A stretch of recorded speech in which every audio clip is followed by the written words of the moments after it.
नमस्कार दोस्तों, आज हम लोग एक ट्रांसलेशन सीखेंगे जिस हिंदी वाक्य के अंत में इस प्रकार दिया हो, ने की आदत है।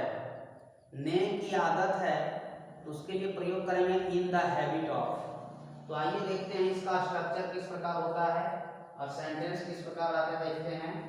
इसका स्ट्रक्चर होता है, इसका structure subject plus am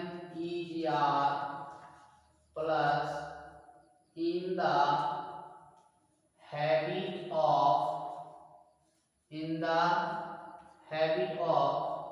plus in the habit of के बाद इसमें प्रयोग होता है V4 plus object complement.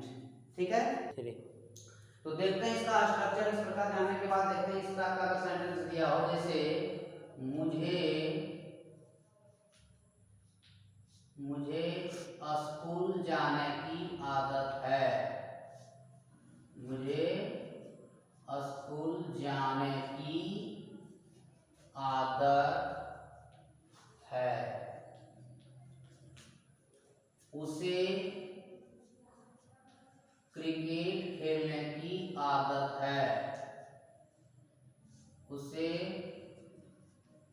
Cricket खेलने की आदत है। राम को यह काम करने की आदत है। उसे वहां जाने की आदत है। मुझे सुबह में पढ़ने की आदत है। मुझे सुबह में पढ़ने की आदत है। इस तरह का सेंटेंस अगर दिया हो तो देखते हैं इस स्ट्रक्चर के माध्यम से इसका अनुवाद होगा। मुझे स्कूल जाने की आदत है तो इसका होगा मुझे स्कूल जाने की आदत है। मुझे क्या लिखेंगे इसमें आई, और आई के साथ एम का प्रयोग होता है, होगा I am in the habit of. I am in the habit of. In the habit of के बाद इसमें V4 लगता है। V4 वर्ब में क्या है, जाने की आदत है, तो going to school. Going to school.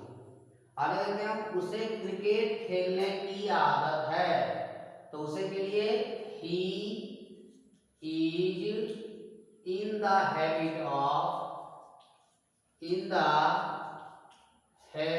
Of playing cricket. Playing cricket.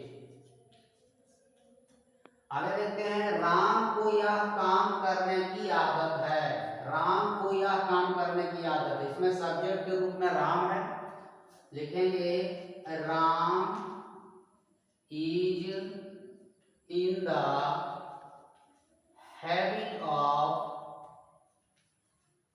Ram is in the habit of, यह काम करने की आदत है। इसमें भाग हो गया करना, तो Ram is in the habit of doing this work.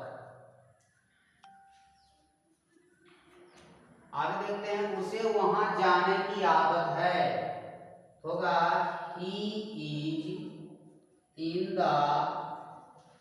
Habit of going there. Going there. मुझे सुबह में पढ़ने की आदत है, इसका क्या होगा मुझे सुबह में पढ़ने की आदत है। I am in the habit of reading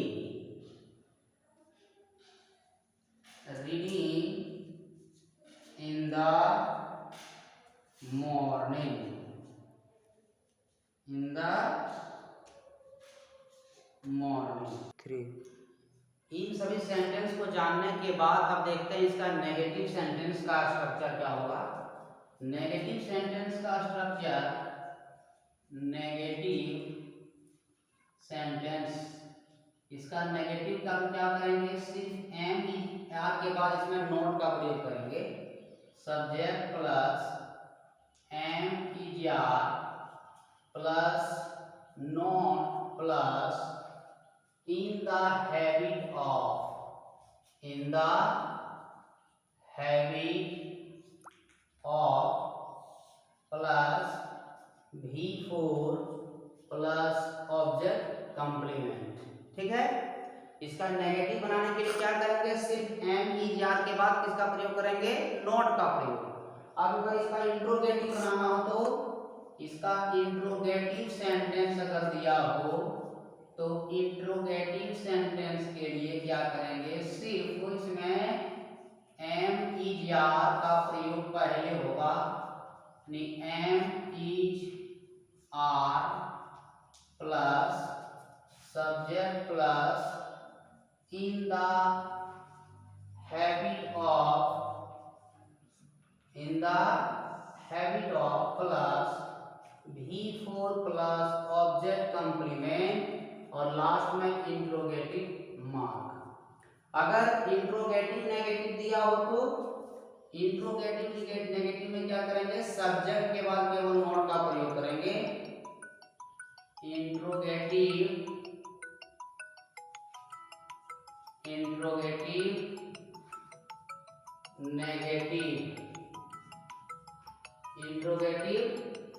negative में इसमें क्या होगा, am is are plus subject plus not plus in the habit of plus V4 plus object complement plus last में इंट्रोगेटिव मार्क। और अंत में WH वर्ड्स को किस प्रकार सॉल्यूशन, इसका ट्रांसलेशन होगा, इसका स्ट्रक्चर क्या होता है। WH वर्ड्स में WH वर्ड्स, सबसे पहले WH वर्ड्स जैसे व्हाट, वेयर, व्हेन, वेयर ये सब हो तो सबसे पहले उसका प्रयोग करने के बाद plus am is are plus in the habit of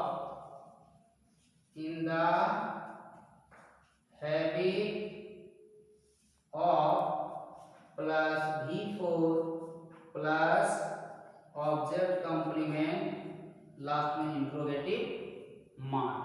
3। अब देखते हैं इसका नेगेटिव सेंटेंस को, इसके लिए कुछ उदाहरण लेते हैं। जैसे देखिए, अगर रहे मुझे सुबह में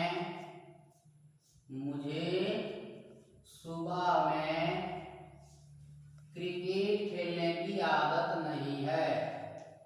मुझे सुबह में क्रिकेट खेलने की आदत नहीं है। मुझे सुबह में क्रिकेट खेलने की आदत नहीं है। तो इसका अनुवाद क्या होगा, मुझे सुबह में क्रिकेट खेलने की आदत नहीं है। तो मुझे भी इसका में लगेगा, सब्जेक्ट के रूप में इसमें लगेगा आई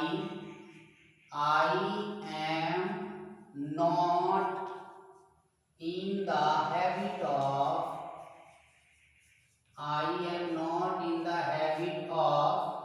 और खेलने की आदत, क्रिकेट खेलने की आदत, I am not in the habit of playing cricket. और दिया गया है सुबह में, तो लिखेंगे इन द मॉर्निंग। ठीक है। अगर दिया रहे उसे वहां जाने की आदत नहीं है, उसे वहां जाने की आदत नहीं है, इसके लिए क्या बनाएंगे? इसका मतलब क्या होगा? उसे वहां जाने की आदत नहीं है, तो he is not in the habit of, वहां जाने की आदत, he is not in the habit of going there. ठीक है। अगर दिया रहे राम को यह काम करने की आदत नहीं है, राम को यह काम करने की आदत नहीं है, इसका क्या होगा अनुवाद? राम को यह काम करने की आदत नहीं है, लिखेंगे Ram is not in the habit of